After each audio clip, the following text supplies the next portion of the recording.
So to start off, I always like to take a step back and talk about publishing in general. I think a lot of people, first off, I think a lot of people don't necessarily think of publishing as a career path. A lot of people love to read, but I don't think a lot of people think about really the intricacies behind that. And then also, how broad the industry is. There really are a wide variety of different types of publishers. What I always tell people is there really is something for everyone, no matter what you study, no matter what you're interested in, no matter what you read, there is a way to kind of pair that with roles in publishing. So you'll see on this slide here the different types of publishers that there are. So Hachette Book Group falls underneath the trade umbrella. So when we talk about trade publishing, we're talking about general fiction and nonfiction, a lot of things you guys might read in your leisure. And so there's traditionally been, the big five, and so the five largest publishers that publish widely across the board in the trade arena. So you may be familiar with some of these names, but we have Penguin Random House, HarperCollins, Simon & Schuster, Hachette, which we are the fourth largest, and then Macmillan. But you'll see on the slide here that there are also academic publishers that publish, different textbooks and things you might use in your college classes. There are independent publishers that publish widely in both the trade and the academic space. There are specialized technical publishers like McGraw-Hill and a variety of other journals and different, entities that work on a variety of different types of books. And like I said, really something for everyone.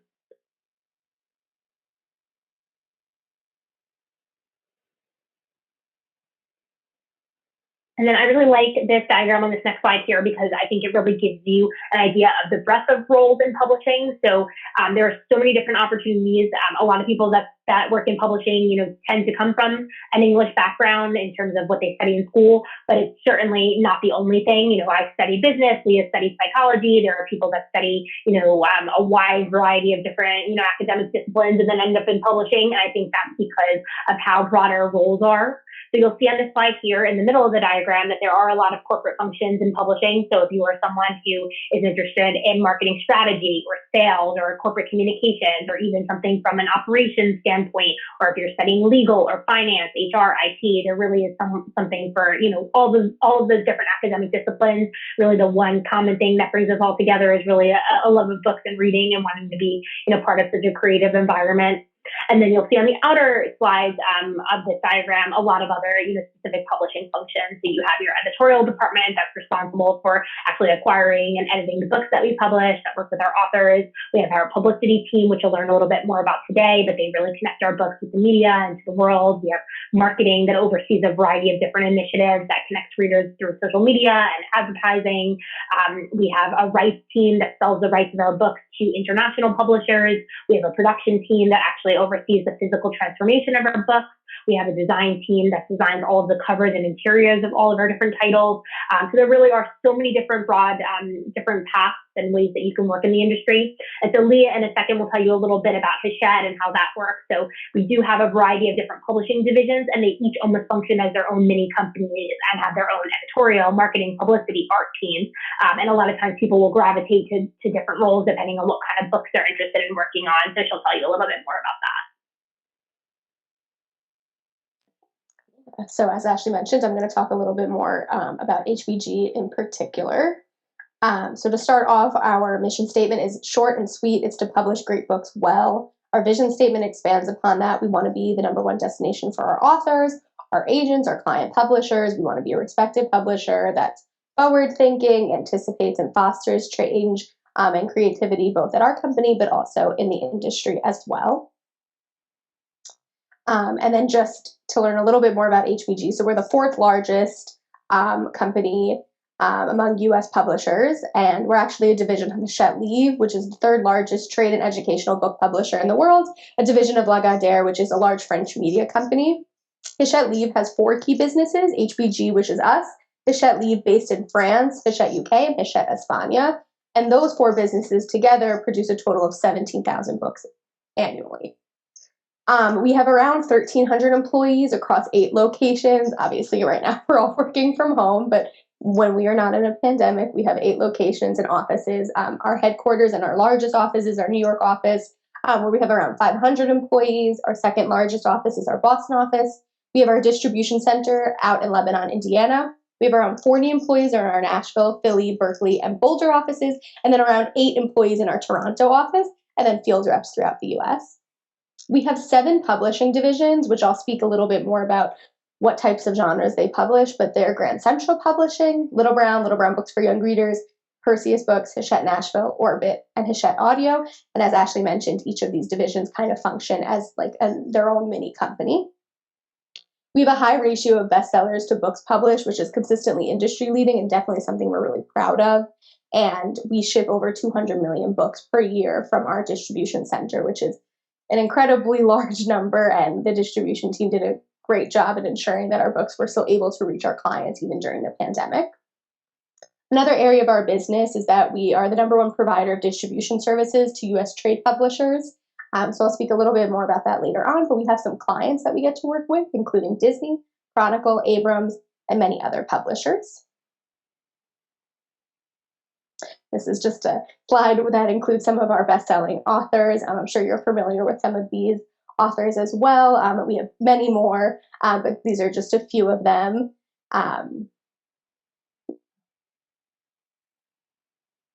Yeah, so as I mentioned, we have 7 publishing divisions, and I'll go into a little bit more detail about what they publish. The first is Grand Central Publishing, and they publish some authors like David Baldacci, Nicholas Sparks, Harlan Coben, Nicholas Sparks, I might have just mentioned him, many others as well. And they publish both fiction and nonfiction, more in the commercial sphere. They have a number of sub-imprints, and a theme in publishing is that we have this overarching publishing division, and then we'll have sub-imprints that kind of focus on more specific genres. So Forever and Forever Yours is our romance sub-imprint, a very personal fan of mine. We have 12 that publishes 12 books a year, more in the political sphere. We have Vision as well. Then we have Little Brown, and Little Brown is one of the oldest imprints, founded in 1837. Little Brown is also home to the world's #1 best-selling author, James Patterson. Some of their other authors include Ellen Hildebrand, David Sedaris, Michael Connelly, and many more. Little Brown also publishes both fiction and nonfiction titles, again, more in the commercial sphere. And they also have a number of sub-imprints, including Mulholland Books, which publishes crime and thriller novels, Voracious, which is a fairly new imprint that publishes a wide range of illustrative titles, mostly nonfiction. We also have Jimmy Patterson, which is James Patterson's middle grade and children's books. We have L.B. Spark, which publishes Lifestyle and Health, and many more.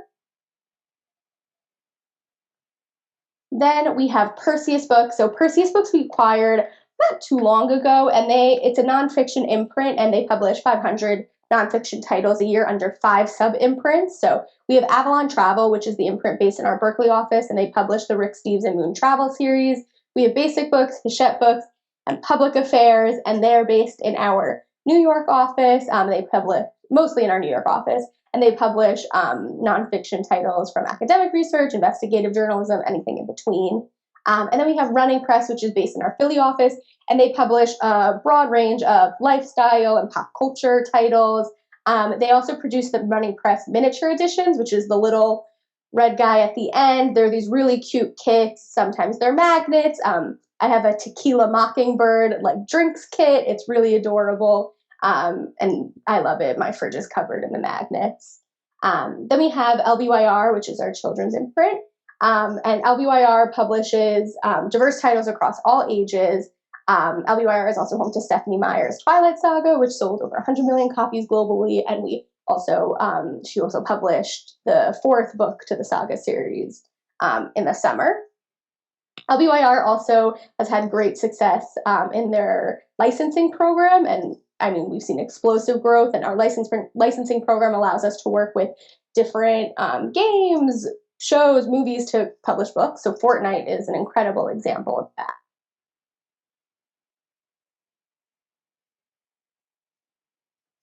There we go. Okay. Then we have Hachette Nashville. Hachette Nashville is our imprint based in our Nashville office.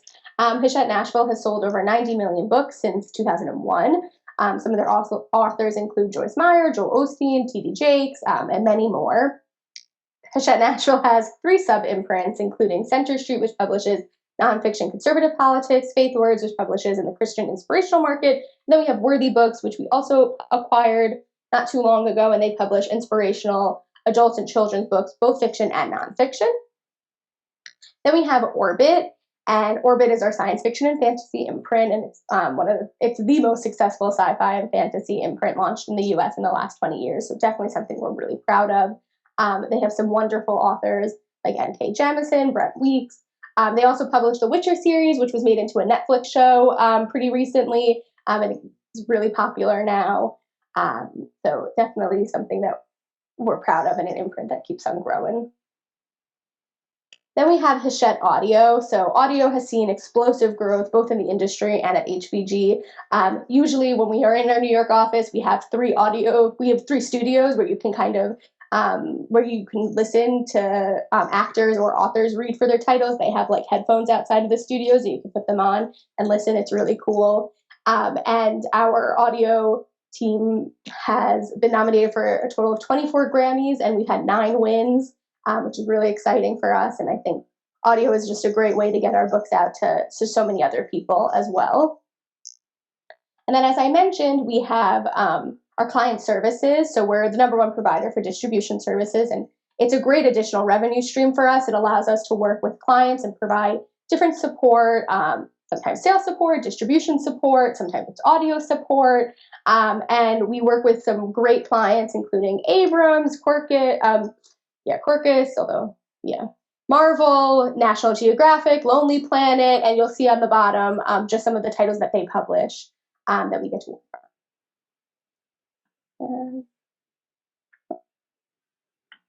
And then just to talk a little bit more about life at HBG and some of the things that we love as employees here. As I said before, we're all avid readers, so we have access to a lot of our great content through our online lending library called Holly, where you can download our published ebooks and most of our audiobooks for free. We also have a pretty steep staff discount, and we do a lot of fun programs throughout the year where you get free books and access to our titles.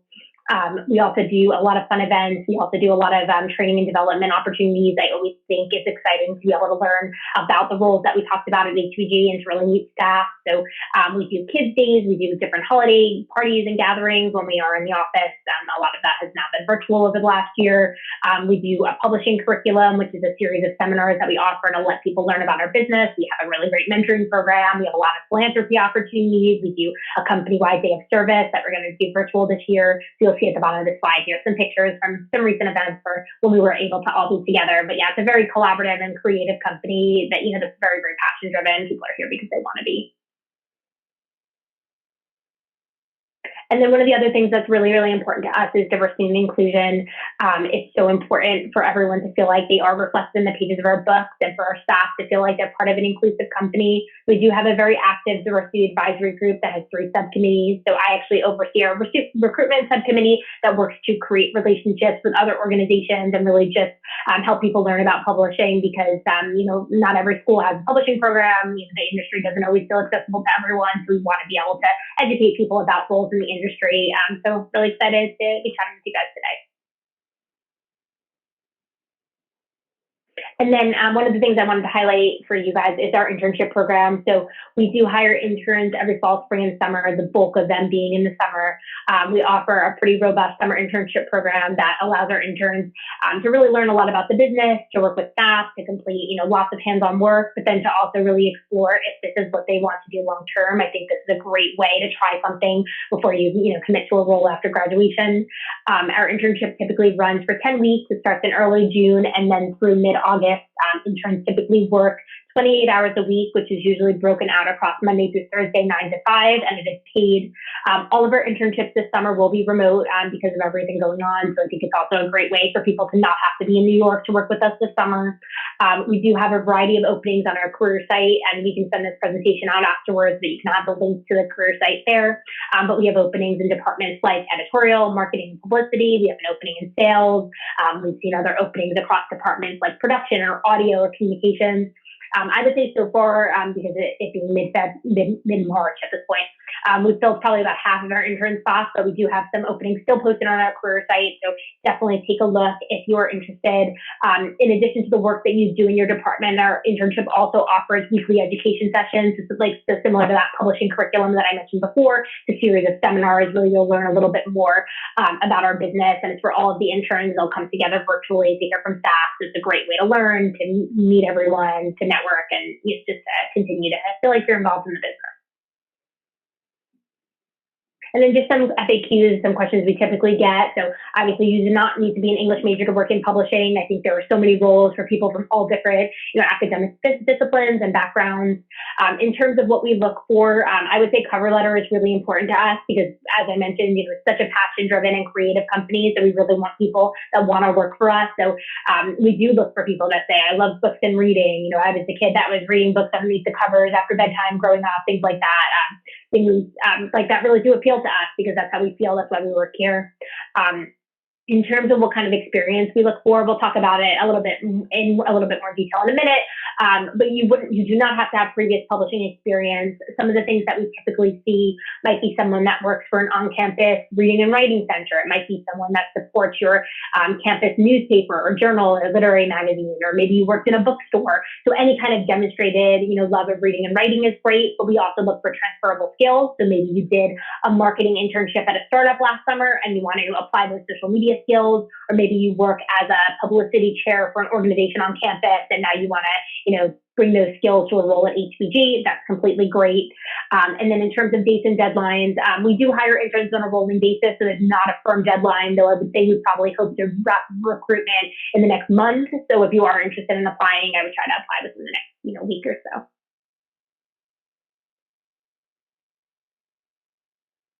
And there's a link to our career site. Okay, now I'm going to just talk a little bit about some resumes, do's and don'ts. So I think it's really important to keep it to one page where you can. I think they say that recruiters look at resumes for like 3 seconds. So it's really important to have all the most important and relevant information on that one page. I think, of course, if you've been working for years and years and years, you have tons of experience, it obviously will go on to another page. But I think if you're in college or a recent graduate, you should definitely be able to keep it to one page. I think another thing that you can do is use LinkedIn as an expanded version of your resume. We definitely suggest if you have a LinkedIn account to include it on your resume, and you can use your LinkedIn to add all of those experiences that you might not get to put on your resume. It's really important to include all relevant contact information. So have your address, your phone number, your email. Ashley and I have both had experiences when we go to call a candidate and there's no phone number, and it can be really frustrating. Have your education, your GPA if you'd like. Your work experience is obviously the meat of your resume, and that's going to be in the middle. And then you can include any on-campus leadership experience. So if we want to see well-rounded candidates. So if you volunteer at a nonprofit or you do other things, you can definitely include that and tell us a little bit more about yourself. And volunteer work, anything like that. And then for your work experience, I think it's something that you could play around with is using multiple categories. So if you want to put relevant work experience and other work experience as 2 different sections, the purpose of this is if, let's say, you're applying for a marketing assistant role and you had a marketing internship previously, but right now you're working as a server at a restaurant. Usually the server experience will be the first thing that you would include on your resume because chronologically that's what you're currently doing. But if you want to include the most relevant work experience as the first thing that recruiters see and something that's above the fold, you would use these different categories so that the relevant work experience or your marketing internship will be the first thing recruiters see. And then under other work experience, that is where you can put what you're currently doing, which is working as a server at a restaurant. So that's something that you can always play around with and think about. Then again, at the end of your resume, you'll have like a skills section, and that's where you can highlight any technical proficiency. So if you have experience in Microsoft Office or Excel, InDesign, Photoshop, anything like that, include social media experience. That's where you put that at the end of your resume. Something that we also like to say is that you can experiment with colors and fonts and have some fun. We are a creative industry. I always think it's really great when I see a resume that's a little different. It kind of breaks up the monotony of looking at black and white resumes over and over again. And off the bat, you've already set yourself apart from other candidates, and all you've really done is change the color. I would say you want to be careful. You don't want it to be too colorful, and you want to make sure that someone can read it on a computer or on print paper. I think I had someone who had like this light pink, and I think it was meant to be really beautiful, but it was really hard to read anything, and I just couldn't read what was on the resume, which was a shame. So definitely play around. You can experiment with any fonts and colors. And then you should try and show qualitative or quantitative data whenever you can in your work experience section. So if, again, let's say we're going with the marketing example, you had a marketing internship and you ran someone's social media list. Tell us what types of social media. Did you run their Twitter? Did you run their Instagram? Did you increase engagement? If so, by how much percent did you increase it? Did you increase the followers? Anything like that. Try and be as specific as you can. I think it's really a great way to highlight your skills and what you've done and what you contributed to the company that you worked at. Ashley touched upon this before, but as we mentioned, we do not need previous publishing experience, and that I think a lot of people discount some experience that they think might not be important, and I think that's a big shame. A lot of our internships and entry-level roles require admin work, so if you worked at an office or anywhere, maybe you worked at like a success center at college, include that on your resume. Tell us that you've interacted with students or customers or anything like that. I think a lot of people also discount retail or food service industry experience, and it's something that people do look for. I think you gain a lot of transferable skills from those experiences, and it's important to include that because it is something that we look for. Don't forget to spell check. I think it's really important. I've had hiring managers not want to move forward with a candidate because something was spelled incorrectly.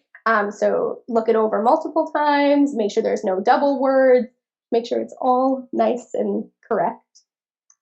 We see a lot of objectives on the top of a resume. There's no need to include that. Space is really limited on resumes. We already know that you want the job, so you can just get rid of the objective and use the space for your work experience. Again, it's important to emphasize your past responsibilities. Try and be accomplishment driven whenever you can. Include the quantitative data. I think it's that more impactful for the recruiter to read that resume. Similar to the objective, you do not have to list your references. Again, save your space for other important things. If we need your references, we'll reach out and ask. Don't attempt a one-size-fits-all approach. I like to say that people should look at the job description when they're working on their application materials. We work really hard with a hiring manager to craft those, and it's really important. So it's important to also tailor your resume and cover letter to the role that you're applying for. Look at what we're looking for. Look at the responsibilities of the position. Have you done anything like that? And how can you highlight that in your resume or your cover letter? And again, don't leave off any important information and don't include any incorrect information. Reviewing is really important. Great. And then just to talk a second about cover letters before I introduce Stephanie and Ivy to talk a little bit more about their experiences. I just wanted to, again, mention, that we really do value cover letters as part of the process. It really gives you an opportunity to convey, why you're passionate about this company, why you're interested in this position. We do, just like any other big company, get hundreds of applications for open jobs, and especially for people that are just starting out in their career, their resumes do tend to look pretty similar. So your cover letter is really your opportunity to differentiate yourself. It allows you to expand upon your resume and your accomplishments to really tell us a little bit more about some of the things that you're most proud of. I think most importantly, your cover letter is ultimately a writing sample. Most of our job descriptions ask for strong communication skills, so it's really your first opportunity to show us how you communicate and how you can talk about your experience. Also allows you to explain any kind of confusing gaps or details. If there's anything you think we might have a hesitation about, it allows you to explain that head on. I think that comes up a lot, even what location. So, you might be in Texas, but the job opening might be in New York, back when the world does stabilize. And you can tell it in your cover letter, while I'm in Texas, I'm happy to relocate to New York upon receiving a job offer. So if we had a question about that, that's now answered already. So it really allows you to think strategically about how to address any potential issues you think might come up. I recommend that your cover letter, have a conversational tone, but still be a professional document. So I think you could say, dear HR team at Hachette Book Group. I get a lot of messages from candidates asking who they should address their cover letter to. I don't think it's super important to go crazy and figure out who the manager is. I think if you're addressing it to the company, that's fine. You do not have to restate everything on your resume. I think that's my biggest suggestion. You really just want to talk about the highlights that relate to that role. So maybe in your spare time, you are a ceramics teacher, which is great, but then you might have also done other social media work that relates to that marketing assistant role that you're applying for. So I would just think about that. You do not have to tell us everything. We have that information on your resume. I'll see a lot of candidates start their cover letter by saying, my name is blank. I am graduating on May 30th at this school, studying all of these things. I found this job on Indeed.com. We have all of that information already. I would save the space and really just talk about why you want this job and what experience you have that you can bring to the role. So I recommend like a 3-paragraph format. Your first paragraph can really emphasize why you're passionate about this position, and then it can talk about, the specifics of the job posting. So if you're applying for a job posting in publishing that talks about romance books, you might want to talk a little bit about what interests you in romance publishing. And then in your second paragraph, you want to talk about your work experience, but again, as related to the job description. You don't have to talk about everything. You just want to highlight what you think is relevant based on what we're asking for in the posting. So, again, if you're a skydiving instructor, that's great, but that might not relate as much to the role unless you want to say that through that experience, you've learned how to multitask or whatever the case may be. You want to relate it again back to the job. And then you just can have a brief conclusion, summarizing your experience and reminding us, what makes you unique. So I recommend like 3/4 of a page. You don't have to go crazy, but I think really having that cover letter, really, taking that time to communicate with us through the process is really, really important. Awesome. And now to introduce our speakers. So we'll start with our, first question. So I'll just call on each of you, and then if you want to tell us a little bit about yourself, about how you found your way into your role at Hachette and your career thus far, that would be great. And if you want to tell us, what you studied at Furman, what other roles you held, when you knew you wanted to work in publishing, whatever you want to share, that would be fantastic. Stephanie, do you want to start? Sure, happy to. I love that Ivy's and my photos are both like in front of a nice little floral background, like obviously in the pre-COVID times. My name is Stephanie. I was the class of 2014. I broke into publishing. To be honest, I kind of stumbled into it. It was a little bit of, complaining aggressively to my friends that I wanted to be in publishing. After I graduated, I did a 1-year program at the City University of London for creative writing and publishing. And when I came back, I was sort of struggling to find a job in publishing. And after, talking to several friends, one of my close friends put me in touch with somebody she knew who worked at Random House. And that's how I stumbled into publicity. I thought that I wanted to do editorial, but once I got into publicity, initially I had thought that that would be my foot in the door, and I can always switch departments if I want to, but I realized that I loved it and I was good at it. And what did I study? I was an English major. Dr. Oakes was one of my professors. Hi, miss you. And I mean, in addition to just the things that we read, I also had a class with, oh my gosh, the name completely flew out of my head, but I took a nonfiction class where I sort of realized like books don't have to be just the classics. It doesn't have to be just your Jodi Picoult or your Ellen Hildebrand. A book can be about anything. A book can completely open your world. And when I did my grad school program, that's when I realized that I loved the idea of the behind the scenes, and I loved the idea of bringing books into the world. I have been in publicity since I was an assistant, and I love interacting with media. I love my colleagues are all so extroverted, and they're all so passionate about what they do, and they're also aware of what's happening in the world and what's happening in the media. And the way that you sort of craft your pitches and stuff to fit the current moment, whatever that may mean, and the way that we sort of, despite the pandemic, people are still working with media to bring some joy and bring some reading into people's lives. It's great. I didn't really realize that I wanted to work with books until I sort of was at Furman in my grad school program, and that's when I realized that this was a thing that I could do for a living. And that combined with everything that sort of happened during the pandemic was just, this books just make people so happy. It just brings so much joy to people's lives. Absolutely. Ivy?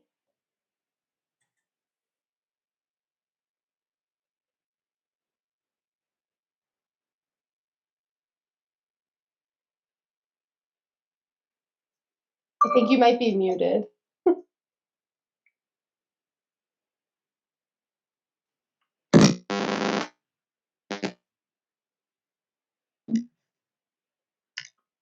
Maybe? No? Yeah. Okay. Awesome. Sorry. For some reason, Zoom does not like my headphones, and it's been a problem for a while. Anyways, we'll do this without headphones. My roommates can listen in on this. But I was saying, unlike Stephanie, I did want to go into publishing from the very beginning. So I went to Furman going, I'm going to do an English major and I'm going to publishing right after. I was pretty steadfast on that. But I actually didn't go straight into publishing. I actually went and taught English for 2 years before. But when I came back, it was kind of like I didn't really know where to start. It had been the job industry was just so wild. And so I started off like what most people do. I applied everywhere. I think I had 60 plus applications at different places. And I'm not going to lie, Leah, I'm sorry. The first couple, 20, were pretty much the same for every job. And as I continued applying and getting advice from people, I was learning, I should tailor these a little bit more. So they got better. My last 20 applications were a lot better than the first 20. But I studied English. I also double majored in Asian studies because why not? But I, like Stephanie, just adore reading. I think anyone who goes into publishing, you have to love books. We are clearly not in it for the money. We're doing it because we want to bring great books out into the world. And I kind of thought when I went into publishing that I would want to do editorial. I think a lot of people do when they think of publishing, they think editorial is the only thing out there. But like Leah and Ashley have said, there are so many opportunities and so many departments within publishing. I don't think you understand. One book takes 100 people. So you can be 100 people to get out there. So you can be any part of that. I am in publicity, and my job is just basically to make sure every single title that we have gets the biggest splash that we can possibly get for it in media and news. But yeah, just a brief overview. We'll go on to our next question. So if you guys can tell us a little bit more about your current role, that would be great. What your day-to-day might look like, what kind of longer-term projects that you focus on, maybe the size of your team, any kind of insight that you want to share in regards to that would be great. Stephanie, do you want to go? Sure. My day-to-day, and Ivy can probably say the same thing, there is no day-to-day. It sort of depends on the timing of your project. So when you're about a month out, you're working on a month out from publication, you're working on press releases. You're aggressively pitching media and telling them hey, my book, we just received finished copies of this book.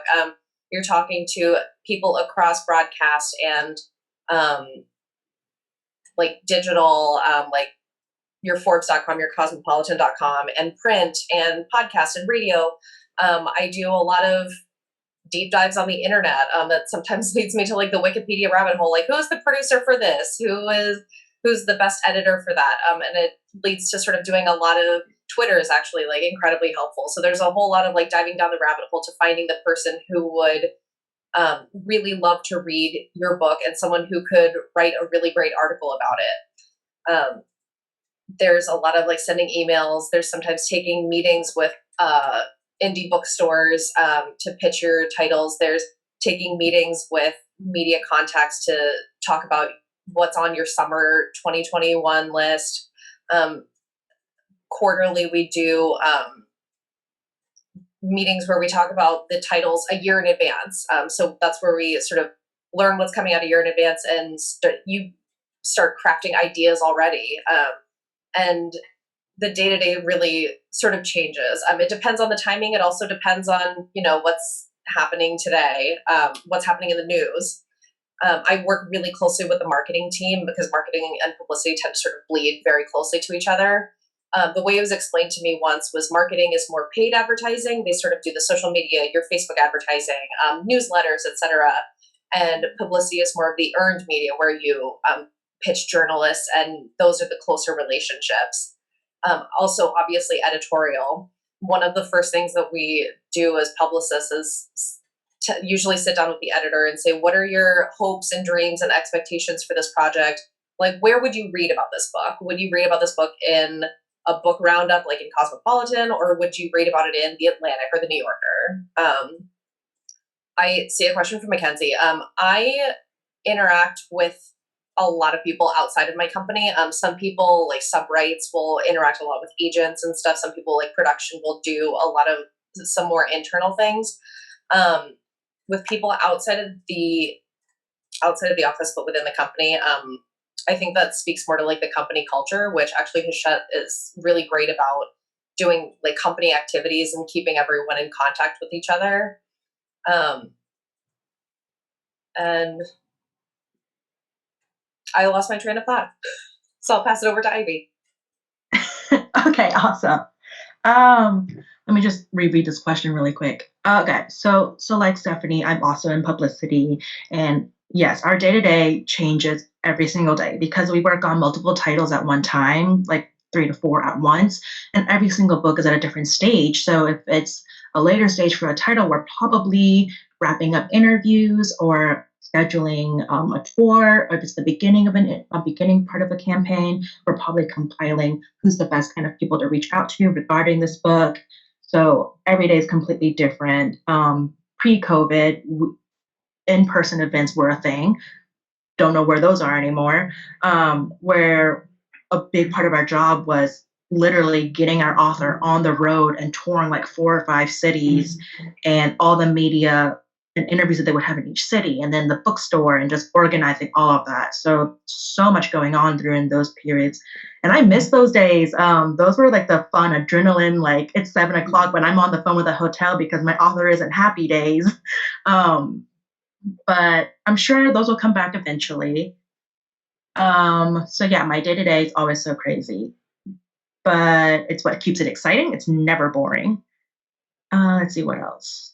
So yeah, we do work very closely with editorial and marketing. Those are the two I would say I work most closely with. Editorial because it's their baby. So we have to go to them and like say, what is it that you want for this book? And then we also need them for all the materials, and just every time we get a review or an interview, like we always send that to loop that in with the editor saying, this is what we have going on for your book right now.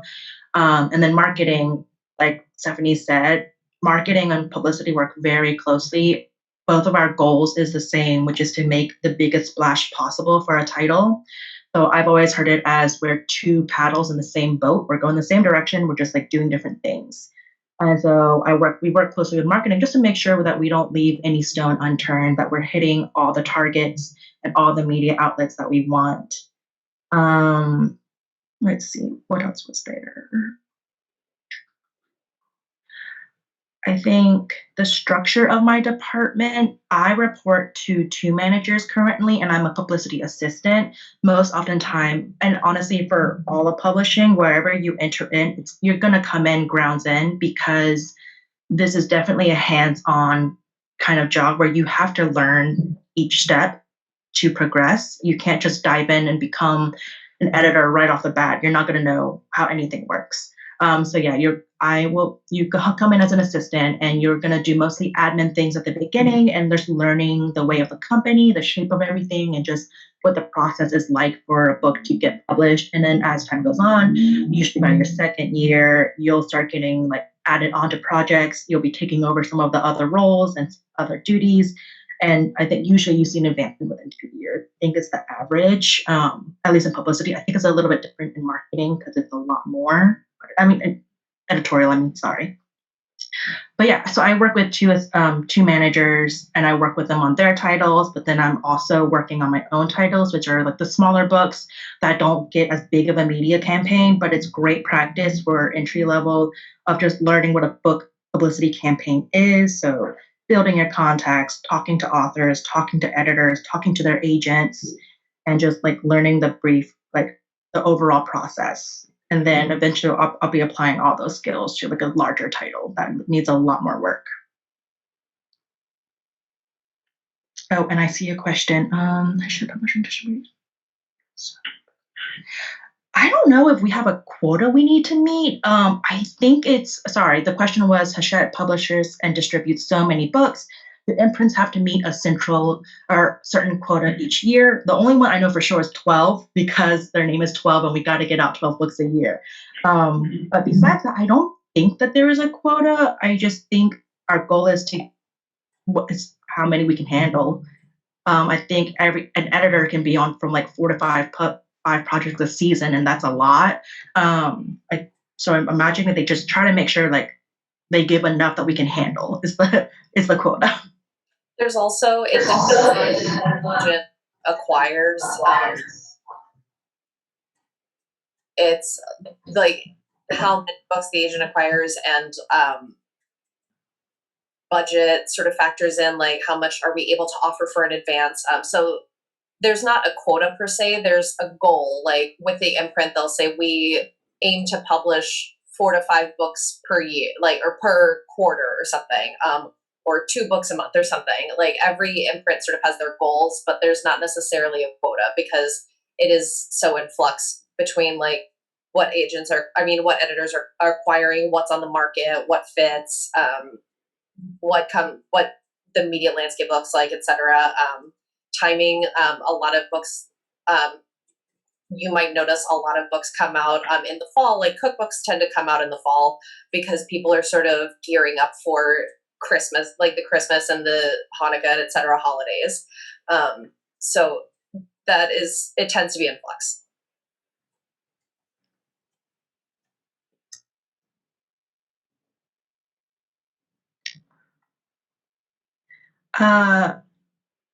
Leah, do you want us to answer these questions in the chat now or continue with what we have and then answer? Because I feel like some of them will kind of come up as we go through our questions. Yeah, I think we can wait. So I think we have 2 more questions that we had come up with. So we'll go through those, and then we can answer anything else in the chat. So if anyone else has other questions, feel free to post them in there, and we'll go through them. But the next question I had on here was if you guys want to talk a little bit about your favorite parts of your job, or maybe what the most challenging was, and if you have any favorite projects that you've worked on or anything you want to share. So whoever wants to start there. Stephanie, do you want to go or do you want me to go? I can. I think the best part of my job is seeing, like, it sounds kind of corny, but seeing like the authors get so excited about their own work and seeing the editors get so excited about this, talking about like hopes and dreams with the editor, with the marketer, with the author and the agent. That's sort of the most exciting thing is when everything seems possible. Obviously the media landscape changes and everything is not possible necessarily, but in the moments when everything is possible and you are sending it out to media, when you have a lot of passion for what you do and you have a lot of passion for your projects, it's just so great to brainstorm ideas. So really just in the imagination of it all and like figuring out where a book would really fit, talking to media contacts, and they often share your excitement for your projects. The most challenging is definitely navigating the news, especially now that the news is like 24/7. We're constantly on social media and like CNN or Fox News or what have you. Like the news is 24/7, so it is a bit hard to sort of tie into those things and to sort of break out from the noise. But it's challenging, and yet it's exciting to see. Like I said, books bring people joy, so it is exciting to see what do people want to talk about. What will resonate with audiences. One of my favorite projects that I've worked on was at my previous job. I worked with Jodi Picoult, who I read religiously in high school, and I got to work on her book campaign for A Spark of Light, which was just, they say don't meet your heroes. If you have the chance, meet Jodi Picoult. She's one of the most lovely people you'll ever meet. And also working with Martha Stewart, that was like Martha v. Stewart. Oh my God. And then coming to Hachette, like every single project has been sort of my favorite one because everyone at Hachette has just been so wonderful and so nice. Like I couldn't pinpoint just one. I worked on a photo book all about Joe Biden. And this was, when several of us were crossing our fingers, like, I really hope that Joe Biden wins. I hope, like, having to pitch it as he might be the president, who knows? And then the excitement of, oh, I have several books under my couch that are just pictures of the president. Like, this is so exciting.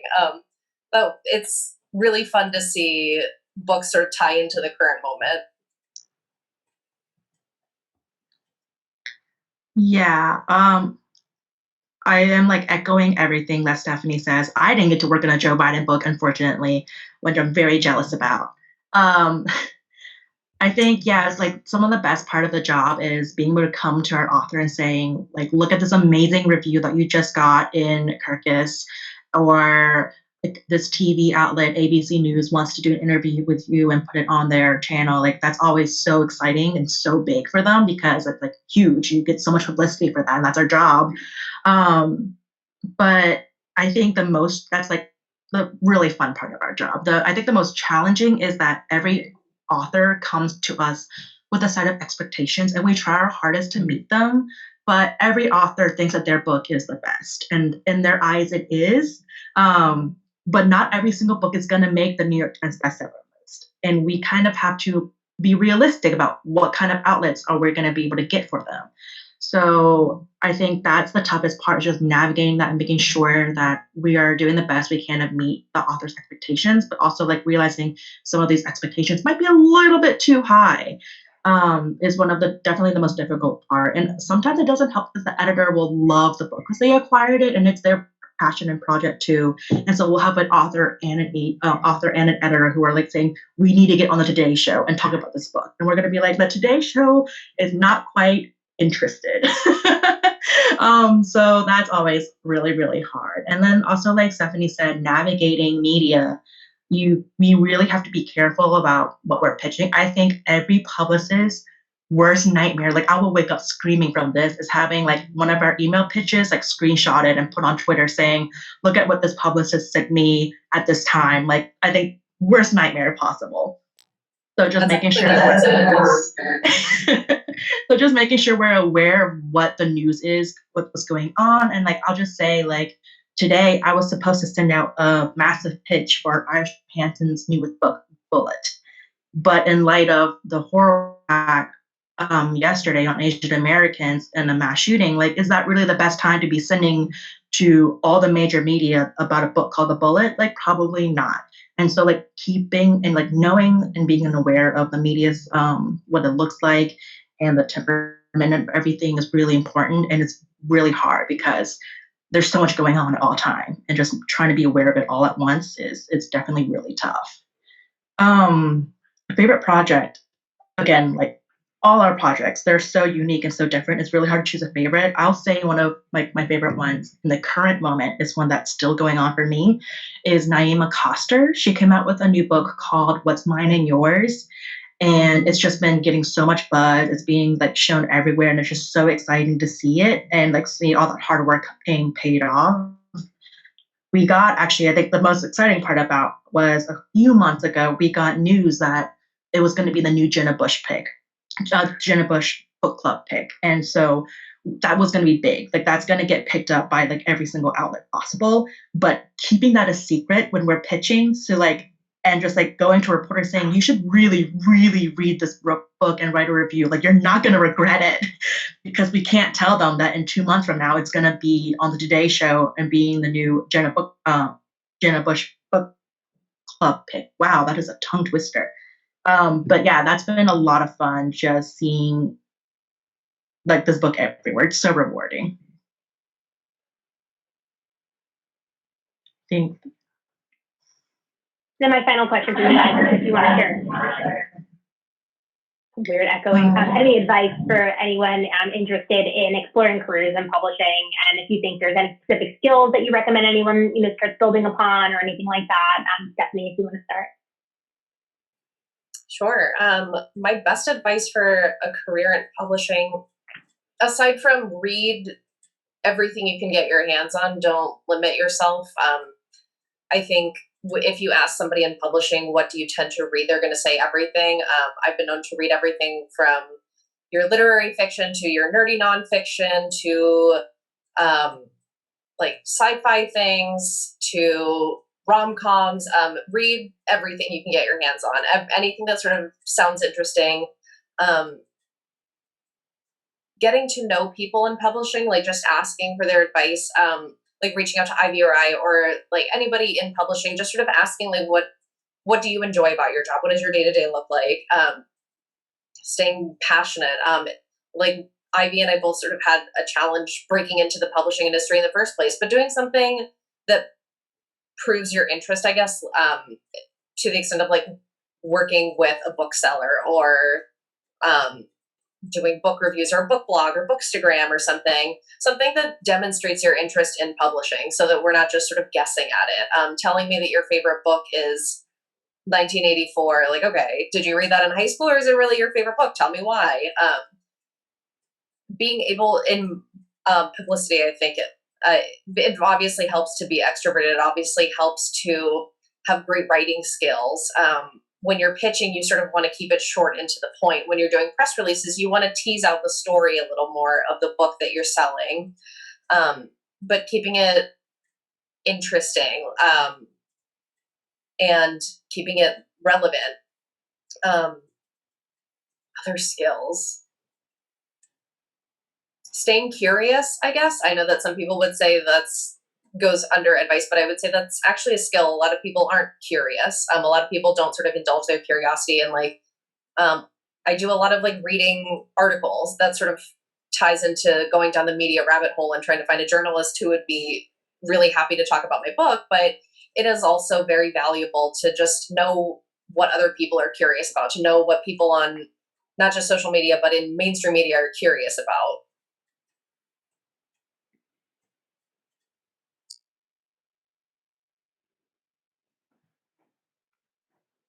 Okay, sorry.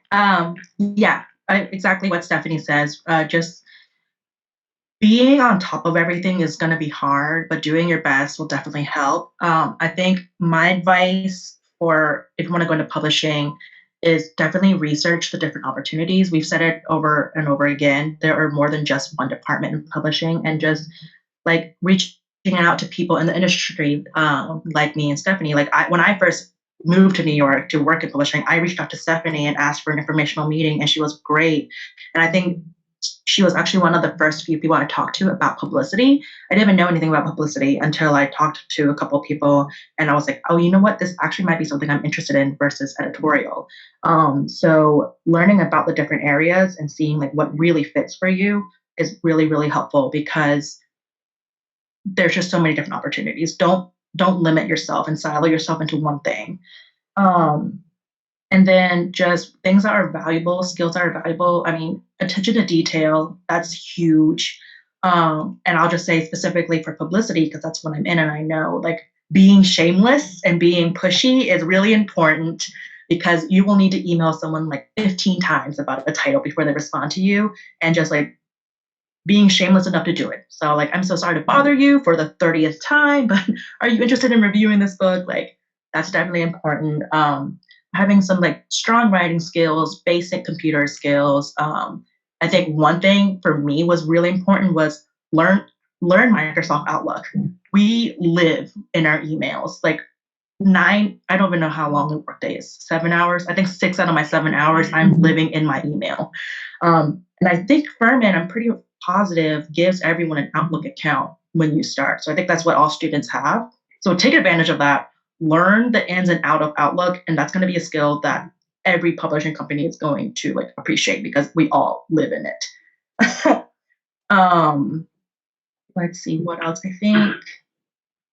think that was it for me for that question. Fantastic.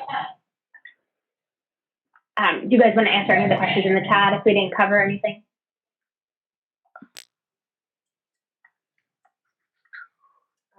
Sure, I can tackle the mainstream media question.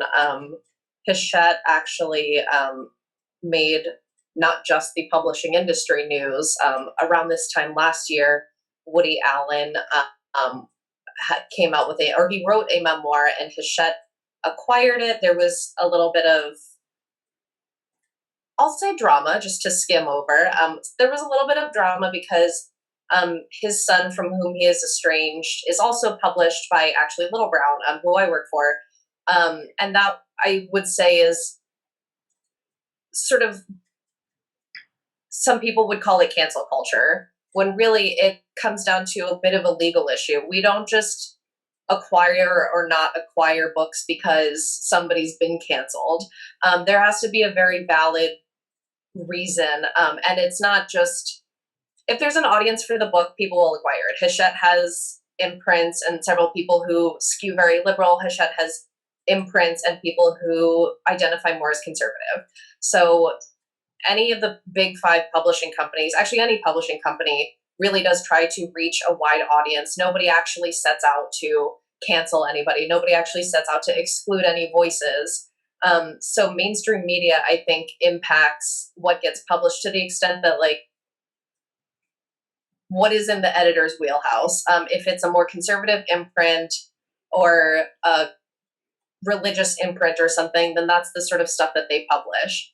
I will say that if, like, let's say that you skew more conservative, if you feel that your voice is not heard, there are boutique imprints that publish exclusively conservative books. If you feel like you are very religious and you don't feel that your voice is being represented, there are religious imprints. It doesn't impact what we acquire. What is acquired is a number of very complicated factors. Only one of the 1,000 factors being media and potential media coverage. Another question from Mackenzie. Ties into something similar. It doesn't really tie into the content of the book. What the content of the book comes down to the editor and the author. That's a very unique conversation, which I couldn't speak to, but that's a very, I'll say intimate, like, conversation, because it is very much like the author's baby, and the editor plays a very big role in shepherding that into the world. So nothing is dictated. Like, we don't dictate what goes into somebody's book. We can strongly suggest maybe you should cut this. It doesn't tie into the book, where it seems extraneous, but we don't have a role in outright cutting something unless it becomes a legal issue. For many nonfiction books, we'll do what we call a legal read. And if it's something that could be labeled as, like, libel or slander or something, then yeah, that is maybe going to be cut out. But unless it's a legal issue, we don't have a hand in dictating what is or isn't published in a book. Yeah. I will jump in just to kind of talk about that also, because I think you also asked about how books are chosen in the editorial stage.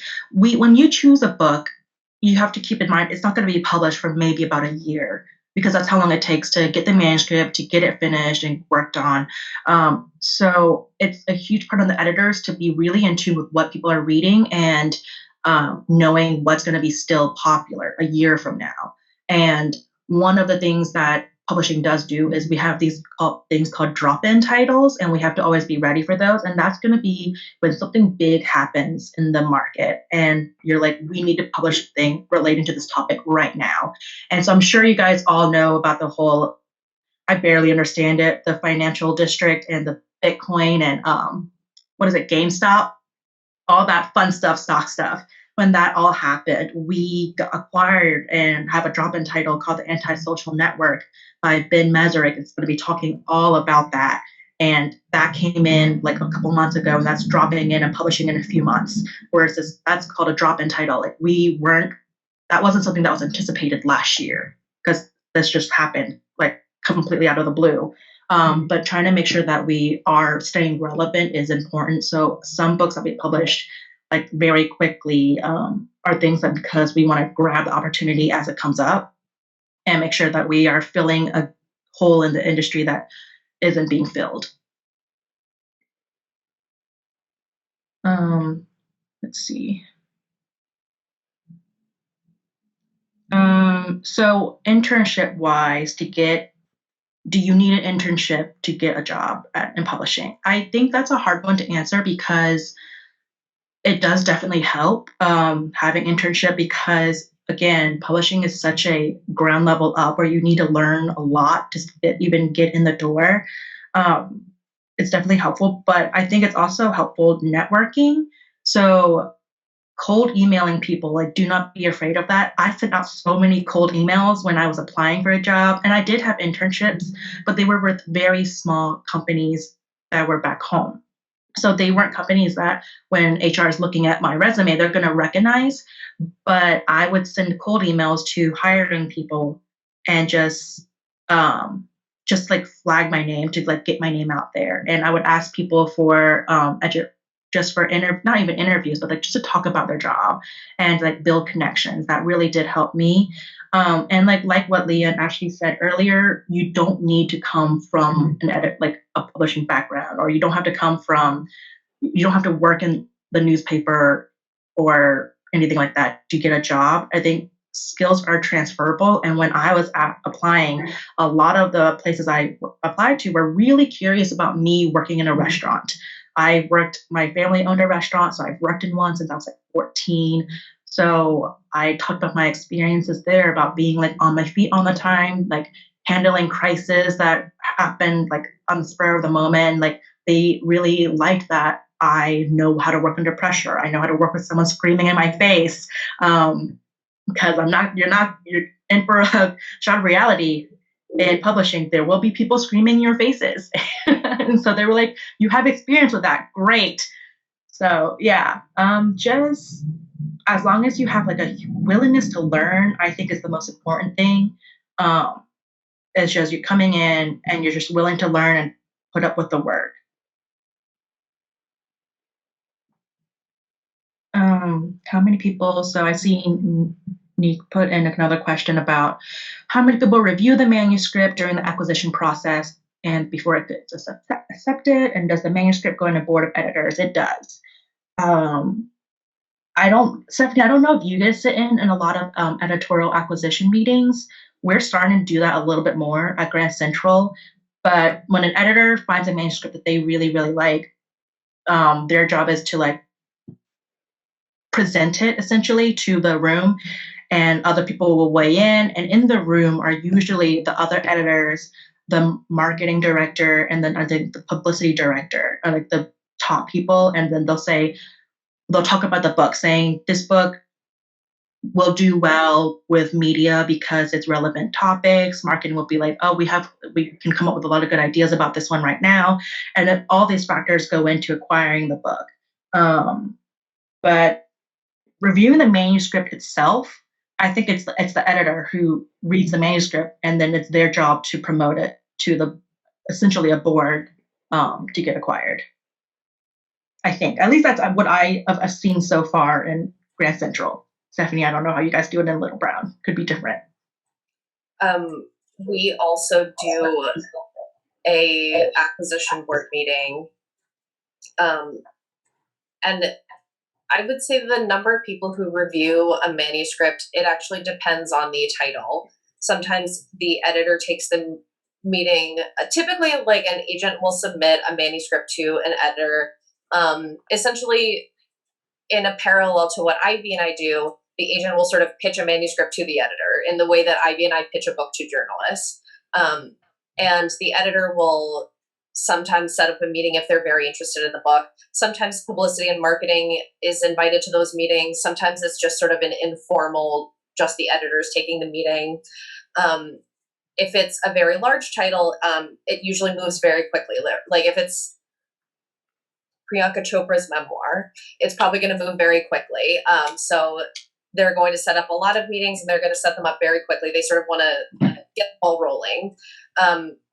They'll take it to the acquisition board, where the editor, the publicity team, the marketing team, often the publisher will be involved to some extent if it's one of the very large titles, or a very buzzy title,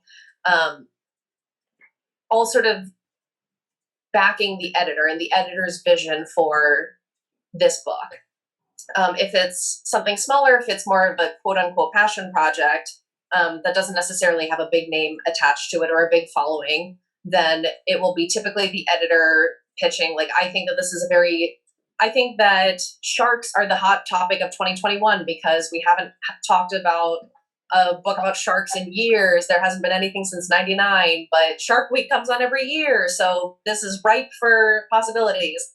I actually read a proposal for a book that was all about the search for aliens. I'm not joking, the search for aliens. And it was actually one of the most fascinating things I've ever read. I happen to fear aliens out of respect, but that's a different topic for a different time. So it really is dependent on how the publisher feels about the project. Like if they sort of feel comfortable letting the editor take the reins and pitch it to the acquisition board. And it depends on how much we're trying, like how much we think that we could get this manuscript, essentially. So it depends. In Little Brown, at least, potential acquisitions are sent to the full team, and everybody has the liberty of replying and adding comments and saying, "Oh, I loved this. Let me know if you get it. I read this and I didn't feel as passionate about it, or I don't think that it really has a market, et cetera, et cetera." So at least in Little Brown, everybody is at liberty to offer their thoughts on every proposal that comes through. How many manuscripts do editors read each month? Before you continue, I do want to jump in. We are about 10 minutes over time, and I do want to be respectful of both you all's time, Dr. Oakes, and all of the students. So if there are any other questions, I know Leah and Ashley, you have your emails up there. Would it be acceptable for the students to reach out to you all directly? Yeah, that would be great. Okay. Stephanie and Ivy, if you would like to drop your emails in the chat, if that's okay with you, we can absolutely do that as well. But thank you all so much for your time. If there's any last comments from Ashley or Leah, please feel free. But we really do appreciate you all taking the time to come talk to us, despite the hiccup with the timing earlier today. No problem. It was great meeting you all. Thank you guys for coordinating, and we look forward to staying in touch with everyone. Absolutely. Hi, Dr. Oakes. Sorry, I was going to say that earlier. Good to see you. And for the students, we do have this chat. We have been recording. Thank you all for coming. And we will be posting this on our website. We will also be providing the contact information should you just lose track of it. But otherwise, thank you all for coming and have a good night. Thank you. Thank you guys for having us. Bye.